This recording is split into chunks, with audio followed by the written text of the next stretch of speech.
SDRF દ્વારા રેસ્ક્યુની કામગીરી હાથ ધરવામાં આવી છે। ભાઠા ફળિયામાં 300 થી વધુ લોકોનું રેસ્ક્યુ કરવામાં આવ્યું। કીમ નદીના પાણી ફરી વળતા ફળિયામાં લોકો ફસાયા હતા, તો ધારાસભ્ય, પ્રાંત અધિકારી, મામલતદાર ઘટના સ્થળે હાજર રહ્યા અને લોકોનું રેસ્ક્યુ કરવામાં આવ્યું। આ દ્રશ્યો જુઓ ભાઠા ફળિયાના, જ્યાં લોકો ફસાયા હતા। બાળકો, વૃદ્ધ, મહિલાઓ તમામ લોકોનું રેસ્ક્યુ કરવામાં આવ્યું છે। લીંબાળામાં 300 થી વધુ લોકોનું રેસ્ક્યુ કરવામાં આવ્યું। એનડીઆરએફની ટીમ, એસડીઆરએફ દ્વારા પણ રેસ્ક્યુ કરવામાં આવ્યું છે। કેડસમાં પાણી ભરાઈ જતા લોકો ફસાયા હતા, તો નીચાણવાળા વિસ્તારોમાં લોકોના ઘરોમાં પાણી ભરાઈ ગયા હતા। પાણી ભરાતા ભારે હાલાકી સર્જાઈ હતી।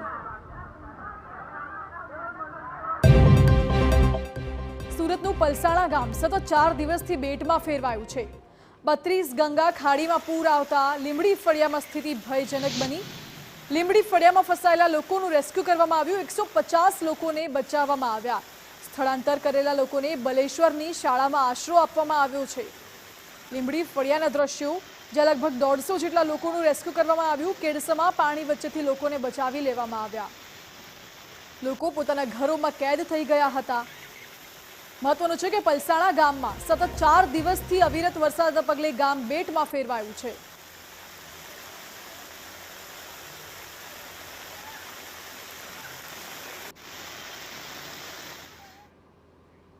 ધોધમાર વરસી રહેલા વરસાદે તારાજી સર્જી છે।